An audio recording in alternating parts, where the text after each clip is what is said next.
Everyone, Shrimati मोहरी देवी Tapadia girls college के YouTube channel पे आपका स्वागत है। आज हम केमिस्ट्री क्लास में जो टॉपिक आपके डिस्कस करने वाले हैं वो आपके हैं explanation of magnetic properties in transition complex by CFT। अपन यहाँ पर जो मैग्नेटिक प्रॉपर्टीज़ हैं वो ट्रांजिशन कॉम्प्लेक्स में पढ़ रहे हैं, जिसका एक्सप्लेनेशन अपने जो CFT है उसके द्वारा अपन यहाँ पर पढ़ने वाले हैं।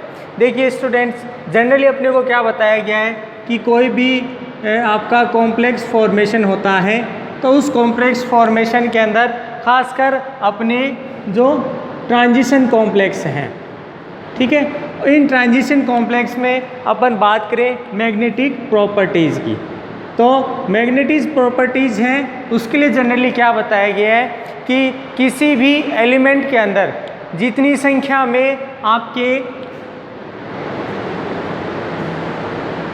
अनपेड इलेक्ट्रॉन हैं अगर वो प्रेजेंट होते हैं तो उतनी संख्या के आधार पर ही जो मैग्नेटिक प्रॉपर्टीज़ हैं वो आपको ज़्यादा देखने को मिलती है। अर्थात अपन ये कह सकते हैं कि यहाँ पर जो मैग्नेटिक प्रॉपर्टीज़ हैं उसमें कितनी मात्रा के अंदर आपको अनुचुंबकीय गुण हैं वो देखने को मिलता है, जिसमें अपन ये कह सकते हैं कि भी कोई कॉम्प्लेक्स है और उस कॉम्प्लेक्स से क्या है कि मैग्नेटिक जो प्रॉपर्टीज़ हैं वो उनके द्वारा शो की जा रही हैं। तो वो किस पे डिपेंड करता है कि आपके अनपेड इलेक्ट्रॉन हैं वो किसी कॉम्प्लेक्स के अंदर कितनी संख्या में प्रेजेंट है, उपस्थित हैं। तो देखिए इसकी जो एक्सप्लेनेशन है वो अपन CFT के द्वारा देखने वाले हैं। जनरली अपन यहाँ पर बात करें तो इस तरह की ये जो प्रॉपर्टी है वो अपन किसके लिए पढ़ेंगे, आपका जो ऑक्टाहेड्रल कॉम्प्लेक्स है, असफल के जो यौगिक हैं उनके लिए जनरली ये क्या किया जाता है, आपके देखा जाता है। यहाँ पर देखिए अपन बात करें कि किसी भी मेटल कह दें या धातु के लिए जो इलेक्ट्रॉनिक कॉन्फ़िगरेशन है, इलेक्ट्रॉनिक विन्यास है, उसके आधार पर आपके क्या किया जाएगा, किसी भी कॉम्प्लेक्स के लिए या संकुल के लिए उसमें चुंबकीय गुणों की वहाँ पर व्याख्या की जाएगी। जिसमें अपन आज जो बात करने वाले हैं वो पर जनरली अपन बात करेंगे D1, D2 एंड D3 जो आपके कॉन्फ़िगरेशन रखते हैं आपके एलिमेंट, उनके लिए अपन बात करेंगे। यहाँ पर अपन इसको स्टार्ट करने से पहले अपन देखो जनरली कुछ बातें जान लेते हैं कि अपन बात किसके लिए करें, ट्रांजिशन कॉम्प्लेक्स। ट्रांजिशन कॉम्प्लेक्स का फॉर्मेशन किससे होता है, आपके ट्रांजिशन एलिमेंट से। ट्रांजिशन एलिमेंट से किसी कॉम्प्लेक्स का फॉर्मेशन होता है, अपन यहाँ पर कह दें, यहाँ पर जो आपका D ब्लॉक कह दें या D ऑर्बिटल कह दें, तो उसके लिए जनरली ये चीज़ देखने को मिलती है। और अपन यहाँ पर बात करें कि जनरली जो D ऑर्बिटल्स हैं वो 2 टाइप से डिवाइड होता है। एक तो होता है उसका Ag ऑर्बिटल और दूसरी बात करें यहाँ होता है T2G, जिसमें अपन बात करें यहाँ पर आपके 2 ऑर्बिटल यहाँ पर आपको देखने को मिलेंगे और इसी तरह से आपके यहाँ पर भी 3 ऑर्बिटल हैं वो यहाँ पर अपने को देखने को मिलती हैं। अब इन ऑर्बिटल्स के अंदर जो इलेक्ट्रॉन का डिस्ट्रीब्यूशन किस तरह से हो रहा है कि वो D है उसमें 1 2 3 4 है, ये किस तरह से इसमें अपने जो इलेक्ट्रॉन भरे जा रहे हैं तो उसके बारे में अपने यहाँ पर देखने वाले हैं। तो स्टार्ट करते हैं अपन जो D1, D2 और D3 के लिए जो इलेक्ट्रॉनिक कॉन्फ़िगरेशन होगा। सबसे पहले यहाँ पर आपको एक चीज़ ध्यान में रखनी है कि अपन ये जो ट्रांजिशन यहाँ पर देखेंगे कि भी इस कॉम्प्लेक्स में इलेक्ट्रॉन का डिस्ट्रीब्यूशन हो रहा है, तो यहाँ पर अपन D1, D2 और D3 के लिए अपन यहाँ पर देखने वाले हैं। जनरली क्या बताया जाता है कि जो D ऑर्बिटल हैं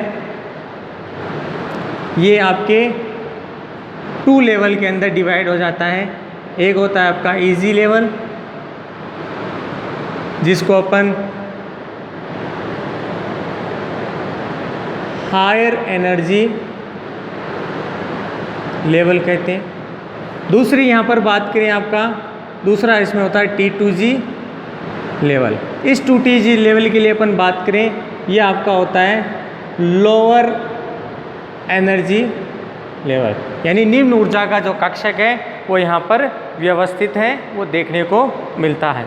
और साथ में क्या बताया कि यहाँ पर अपने जिस मेटल आयन के लिए बात कर रहे हैं, अगर वो D1 के लिए बात करें सबसे पहले, कि यहाँ पर अपने इसके D1 के लिए बात करें तो D1 के अंदर अपनी किस तरह से विन्यास देखने को मिलेगा कि जनरली अपना जो D ऑर्बिटल है ये आपके 5 तरह से इसमें क्या होता है विभाजित हो जाता है, आपके स्प्लिट हो जाता है, और स्प्लिट होकर उसमें हायर एनर्जी का तो इसमें बनाता है इजी और लोअर एनर्जी वाला बनाता है T2G। जनरली जो इलेक्ट्रॉन का डिस्ट्रीब्यूशन की अपन यहाँ पर बात करें तो क्या बताया जाता है कि जो हुंड की बहुलकता का नियम, उसमें ये कहा गया है कि सबसे पहले जो निम्न ऊर्जा के जो कक्षक होंगे उनमें इलेक्ट्रॉन का डिस्ट्रीब्यूशन होता है। तो क्या बताया गया है, D1 के लिए जो फर्स्ट इलेक्ट्रॉन है वो इस ऑर्बिटल के अंदर आकर व्यवस्थित हो जाता है, और इसमें व्यवस्थित होकर ये क्या करता है कि इसको यहाँ पर डिस्ट्रीब्यूशन शो करता है। जनरली क्या बताया जाता है कि यहाँ पर जो इलेक्ट्रॉन आ रहा है D1 के लिए, ये D कक्षकों में कहीं भी आ सकता है। जनरली ये कहा जाता है कि वो किसी भी कक्ष में जाने के लिए स्वतंत्र होता है, लेकिन कुछ कंडीशन हैं जिसमें अपन बात करें कि वो इलेक्ट्रॉन हायर एनर्जी वाला है या लोअर एनर्जी वाला है। जनरली जो इलेक्ट्रॉन है वो लोअर एनर्जी वाला है, वो यहाँ पर देखने को मिलता है। तो क्या बताया गया है कि इलेक्ट्रॉन है वो आपका इस लोअर एनर्जी वाले T2G के अंदर इलेक्ट्रॉन का यहाँ पर डिस्ट्रीब्यूशन है वो देखने को मिलता है। और ये क्या करता है कि ये ज़रूरी नहीं है कि T2G के लिए वो इस ऑर्बिटल के अंदर ही आकर अपना इलेक्ट्रॉन यहाँ पर व्यवस्थित करे, यहाँ पे भी आ सकता है, यहाँ पर भी आ सकता है। यहाँ के लिए कंडीशन है वो हायर एनर्जी वाला होना चाहिए, तो ये जनरली लोअर एनर्जी वाला होता है, तो उसका डिस्ट्रीब्यूशन यहाँ पर हो जाता है। इसके बाद देखिए अपन D1 के लिए यहाँ पर अपन लिख रहे हैं D1 के लिए विन्यास किस तरह से होगा। तो क्या बताया गया है, यहाँ पर इलेक्ट्रॉन का डिस्ट्रीब्यूशन आपके कहाँ पे है, T2G के अंदर इलेक्ट्रॉन है, तो अपने क्या बताया गया इसको T2G EG, तो EG के अंदर इलेक्ट्रॉन नहीं है, तो पहले तो EG को क्या कर दिया 0। साथ में बात करते हैं यहाँ पर, ये हो गया आपके T2G 1 EG 0। तो ये आपके फर्स्ट विन्यास किसके लिए लिख सकते हैं कि यहाँ पर T2G के अंदर इस तरह का विन्यास है वो पाया जाएगा। इसी तरह से अपन बात करें कि ये जो D1 के लिए जो कॉम्प्लेक्स फॉर्मेशन होगा, उस कॉम्प्लेक्स के अंदर ये जो इलेक्ट्रॉन है इस तरह से व्यवस्थित होगा। साथ में क्या है कि यहाँ पर जो लिगेंड है वो भी क्या करता है, अपना इलेक्ट्रॉन इस तरह से डिस्ट्रीब्यूट कर सकता है। सेकंड बात करें यहाँ पर अपन D2 के लिए, तो देखिए क्या बताया गया है कि D2 के अंदर अगला इलेक्ट्रॉन बात करें यहाँ आएगा, ठीक है, यहाँ से ये डिस्ट्रीब्यूट होगा।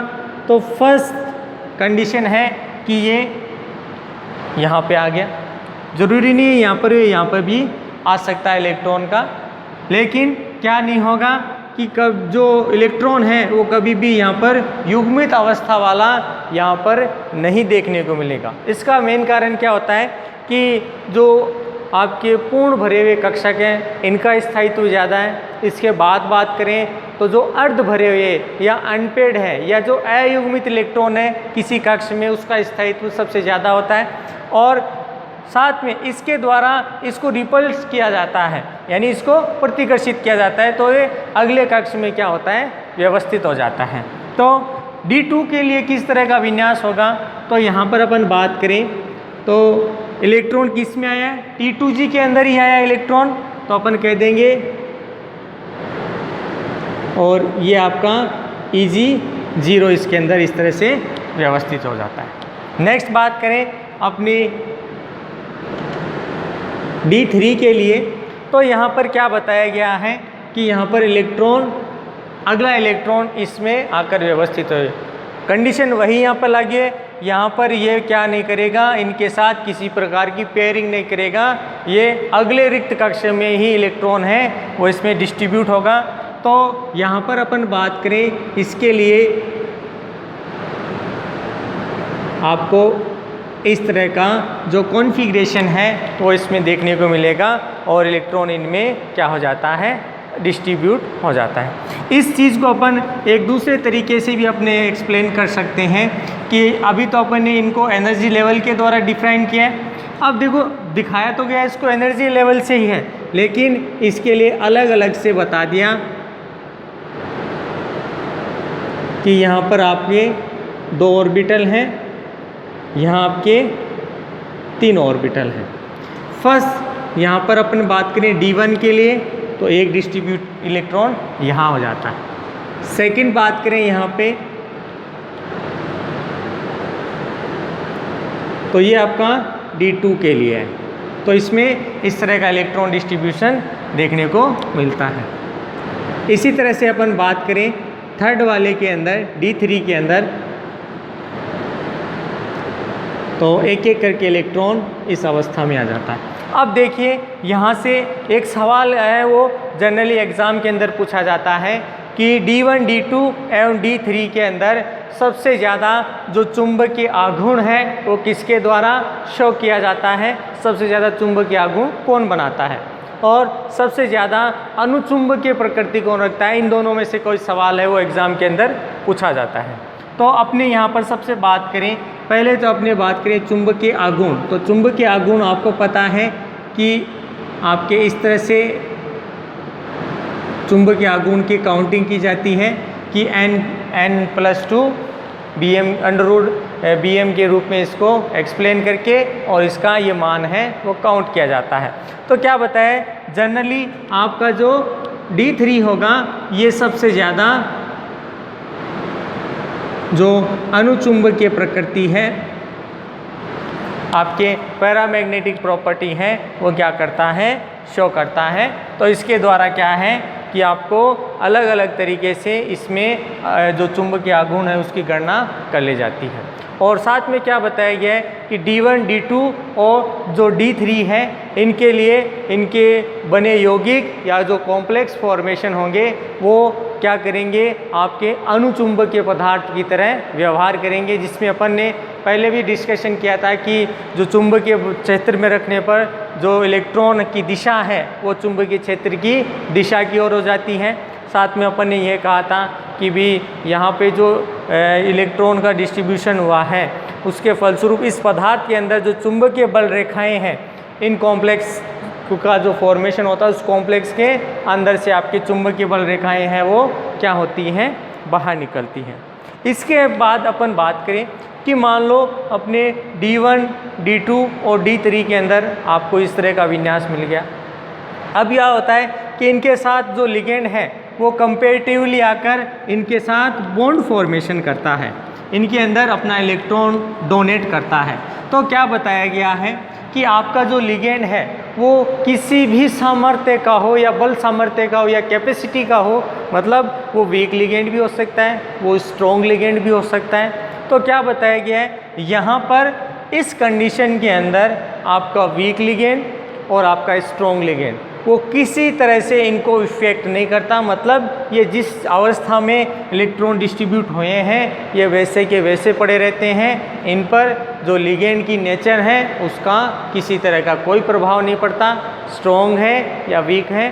तो इस तरह से इनमें अब जो इलेक्ट्रॉन का डिस्ट्रीब्यूशन है 1, 2, 3, ये D1, D2 और D3 के लिए जो विन्यास है वो इसमें इस तरह से देखने को मिलते हैं और इसके आधार पर इनके द्वारा चुंबकीय गुण हैं वो प्रदर्शित किए जाते हैं। तो स्टूडेंट, होप यू आपको ये वीडियो पसंद आएगा। इस वीडियो को ज़्यादा से ज़्यादा लाइक करें, शेयर करें और इस वीडियो से रिलेटेड जो नोट्स है वो बनाते रहें। और इस वीडियो को देखने के लिए धन्यवाद।